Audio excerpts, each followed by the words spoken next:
Hello everyone, I am your educator Sumit Soni. Welcome back to my channel score का classes. आज हम पढ़ रहे हैं class 8 science NCERT chapter 5 coal and petroleum का पार्ट 2। पार्ट 1 में हमने पढ़ चुके हैं अबाउट कोल के टॉपिक के अंदर हमने कोक के बारे में पढ़ा, कोल गैस के बारे में पढ़ा, कोल tar के बारे में पढ़ा जो कि कोल के प्रोडक्ट हैं। आज हम पढ़ने वाले हैं पेट्रोलियम के बारे में। पेट्रा का मतलब होता है रॉक और ओलियम का मतलब होता है। तो पेट्रोलियम क्या होता है? ऐसा ऑयल जो हमें रॉक्स के अंदर जाके मिलता है, उसको हम क्या बोलते हैं? पेट्रोलियम। पेट्रोलियम के बहुत सारे बाय प्रोडक्ट है। पेट्रोलियम का नाम लेते ही हमारे दिमाग में सबसे पहले आता है पेट्रोल। भाई पेट्रोल को पेट्रोलियम बोलते हैं? नहीं, पेट्रोल एक बाय प्रोडक्ट है पेट्रोलियम का। पेट्रोलियम के बहुत सारे बाय प्रोडक्ट्स होते हैं such as lubricating oil, petrol, diesel, kerosene oil, wax भी होता है इसके अंदर। उसके बारे में हम बाद में पढ़ेंगे, इसके उनके यूजेस क्या है। यहाँ पे हम देखते हैं कि हम लाइट ऑटोमोबाइल्स, जो हमारे लाइट व्हीकल होते हैं, उनके अंदर पेट्रोल यूज़ करते हैं। एग्जाम्पल बाइक, स्कूटर, कार्स के अंदर क्या यूज़ कर रहे हैं? Petrol. But heavy motorcycles, heavy motor vehicles जो होते हैं, उसके अंदर हम क्या यूज़ करते हैं? डीजल। हैवी मोटर व्हीकल्स के अंदर क्या आते हैं? ट्रक्स और ट्रैक्टर। इनको ड्राइव करने के लिए हम किसका यूज़ कर रहे हैं? डीजल का। तो आप पूछोगे कि लाइट के अंदर हम पेट्रोल यूज़ करते हैं बट हैवी के अंदर हम डीजल यूज़ करते हैं, क्योंकि इनकी एफिशिएंसी अलग अलग है। ठीक है, ये हमने पढ़ लिया। अब हम पढ़ते हैं, जैसे हमने स्टोरी ऑफ कोल पढ़ा था वैसे स्टोरी ऑफ पेट्रोल है। हुआ क्या? ऐसे ऑर्गेनिज्म जो सी के अंदर रहते हैं, सपोज करो ये हमारा सी है पूरा, ठीक है, इसके अंदर बहुत सारे लिविंग ऑर्गेनिज्म है। लिविंग ऑर्गेनिज्म रहते हैं समुद्र के अंदर। ये क्या हो गए? डाइड, मर गए। And bodies settle at the bottom. तो क्या हुआ कि जब इनकी बॉडीज यहाँ बॉटम में आके सेटल हो गई तो सैंड और क्ले ने उनको क्या कर दिया? ढक दिया। तो सैंड और क्ले इनके ऊपर आके डिपॉजिट हो गई। अब ये क्या डिपॉजिट हो गया इनके ऊपर?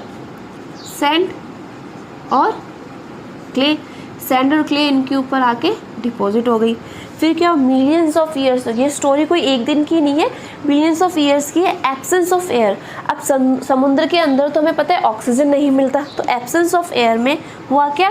वही अपना हाई टेम्परेचर और हाई प्रेशर के अंदर ये के सारे डेड ऑर्गेनिज्म किसके अंदर चेंज हो गए? Petroleum and natural gas. तो बहुत ही पेट्रोलियम की भी कोल की तो बहुत ही ईजी स्टोरी है कि भाई हमारे लिविंग ऑर्गेनिज्म समुद्र के अंदर रहते थे, वो मर गए और सारे के सारे कहाँ पे आके सेट हो गए? सी के बॉटम के ऊपर सेट हो गए। फिर सैंड और क्ले की परतें, लेयर्स उसके ऊपर क्या हो गई? डिपॉजिट हो गई, जमात हो गई, कंप्रेस हुआ। और एब्सेंस ऑफ एयर, आपको ये जरूर ये वर्ड याद रखना है, absence of air. Absence of air आपको डेफिनेटली याद रखना है क्योंकि समुद्र के अंदर ऑक्सीजन प्रेजेंट नहीं होता। तो एब्सेंस ऑफ एयर में हाई प्रेशर हाई टेम्परेचर पे सारे के सारे जो डेड ऑर्गेनिज्म थे समुद्र के, वो किसके अंदर चेंज हो गए? Petroleum and natural gas. तो होप सो ये आपको क्लियर हो गया होगा। आप अपने बुक के फिगर 5.4 में देख सकते हैं, मैंने इसको बहुत छोटा बनाया है आप लोगों को समझाने के लिए। हम ये देखेंगे कि हमारी रॉक्स हैं, ठीक है, क्योंकि हमने बोला पेट्रोलियम हमें कहाँ से मिल रहा है? रॉक्स के अंदर से। तो पेट्रोलियम रॉक्स के अंदर हमने ड्रिल किया, ये पूरा हमारा सी है, रॉक्स के अंदर हमने ड्रिल किया तो हमें सबसे पहले क्या मिलेगी? गैस। ये गैस क्या है? हमारी नेचुरल गैस। उसके बाद हमें क्या मिलेगा? ऑयल। और ये ऑयल क्या है? हमारा पेट्रोलियम। और उसके नीचे क्या होगा? वाटर। तो हम ये देखेंगे कि जो वाटर के ऊपर ही हमेशा ऑयल मिलेगा और ऑयल के ऊपर ही हमेशा गैस मिलेगा। ऐसा क्यों? मैंने आपको प्रीवियस वीडियोस में बताया है कि वाटर नीचे रहता है, कंबशन एंड फ्लेम वाले में, कि वाटर नीचे रहता है और गैस ऊपर क्यों रहती है? क्योंकि गैस की डेंसिटी लो होती है as compare to oil and water, और ऑयल की डेंसिटी लो होती है एज़ कम्पेयर टू वाटर। यानी कि गैस की डेंसिटी सबसे कम होती है, इसलिए सबसे ऊपर रहता है, फिर ऑयल आता है और फिर आता है क्या है? वाटर। और हमारे इंडिया के अंदर रिवर ऑफ बेसिन्स गोदावरी और कृष्णा और गोदावरी के जो बेसिन्स है, इसके अंदर हमें क्या मिल रहा है? पेट्रोलियम।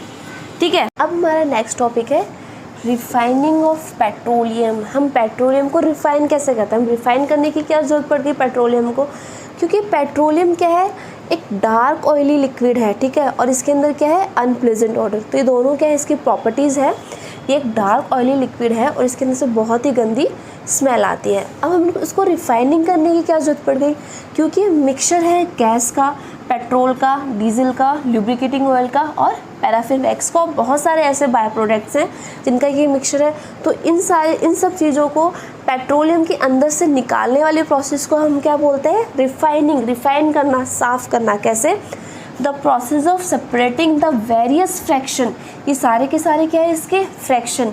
इस सारे के सारे फ्रैक्शंस को हम क्या करते हैं? सेपरेट करते हैं। The process of separating the various fraction of petroleum is called petroleum refining.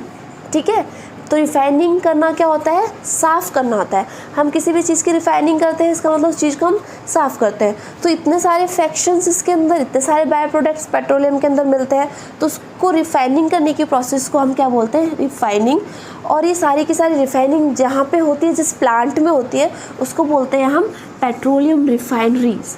ठीक है, पेट्रोलियम रिफाइनरी पेट्रोलियम रिफाइनिंग के प्लांट को बोलते हैं। अब हम देखते हैं कि पेट्रोलियम को ही हम ब्लैक गोल्ड बोलते हैं। क्यों? क्योंकि जैसे गोल्ड हमारे लिए इम्पोर्टेंट है, पेट्रोलियम से इतने सारे बाय प्रोडक्ट्स हमें मिल रहे हैं, सारे के सारे हमारे लिए क्या है? यूज़फुल है। तो हम पेट्रोलियम को ब्लैक गोल्ड बोलते हैं। और इसको पेट्रोकेमिकल्स भी बोलते हैं, क्योंकि पेट्रोलियम के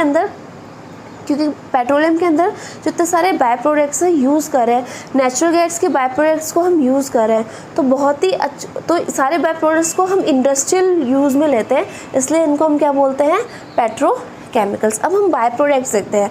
तो पेट्रोलियम के अंदर से हमें फर्स्ट मिलता है एलपीजी, जो कि क्या होता है? जिसको हम बोलते हैं liquefied petroleum gas.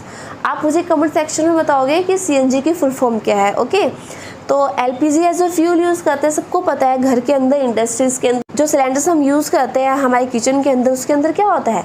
LPG. LPG का फुल फॉर्म क्या है? Liquefied petroleum gas. Second, petrol, ये भी सबको पता है। लाइट व्हीकल्स में यूज़ करते हैं, मोटर फ्यूल की तरह यूज़ करते हैं। एविएशन फ्यूल, जो हवाई जहाज उड़ते हैं, उन सब में भी हम क्या यूज़ करते हैं? पेट्रोल। थर्ड है कैरोसिन। कैरोसिन किस में यूज़ करते हैं? स्टोव्स में यूज़ करते हैं, लैंप्स में यूज़ करते हैं। और जेट एयरक्राफ्ट्स में आप ये देखना, एविएशन फ्यूल एरोप्लेन्स में पेट्रोल यूज़ होता है, और जो जेट एयरक्राफ्ट्स होते हैं उसके अंदर कैरोसिन यूज़ होता है। डीजल हैवी मोटर व्हीकल्स के अंदर यूज़ होता है। पहले मैंने आपको बताया है कि ट्रक और ट्रैक्टर के अंदर क्या यूज़ होता है? डीजल के अंदर। और जो इलेक्ट्रिक जनरेटर्स यूज़ होते हैं, बड़े बड़े लाइट जाने के बाद जो जनरेटर्स यूज़ होते हैं, वो सारे के सारे किस पे वर्क करते हैं? डीजल पे वर्क करते हैं। फिफ्थ है हमारा लुब्रिकेटिंग ऑयल, लुब्रिकेशन प्रोवाइड करता है। अब किस में यूज़ होता है? इंडस्ट्रीज़ में बड़ी बड़ी मशीन जो आपस में काम करती है, तो उनके जो पार्ट्स है आपस में टकराए नहीं, तो उसके बीच में जो हम ऑयल यूज़ करते हैं, वो ऑयल कौन सा होता है? Lubricating oil. लुब्रिकेटिंग ऑयल से क्या लुब्रिकेशन प्रोवाइड होता है। अगर दो रफ सरफेस आप एक दूसरे के ऊपर मूव कर रही है, तो ये आपस से टकराएंगे नहीं और मशीन के पार्ट्स क्या होंगे? ख़राब नहीं होंगे। सिक्स्थ है हमारा पैराफिन वैक्स। पैराफिन वैक्स किसमें यूज़ होता है? ऑइंटमेंट्स में यूज़ होता है, कैंडल्स में और वैसलीन में। जो वैसलीन हम यूज़ करते हैं, और ऑइंटमेंट्स में किस में यूज़ होता है? जो हमारे जो ब्यूटी प्रोडक्ट्स होते हैं उसके अंदर।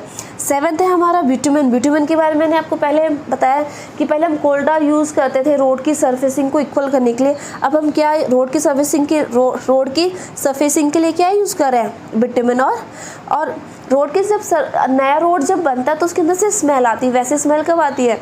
जब न्यू ऑयल पेंट होता है तो उसके अंदर से भी स्मेल आती है। तो उसमें हम क्या यूज़ कर रहे हैं? बिटुमेन।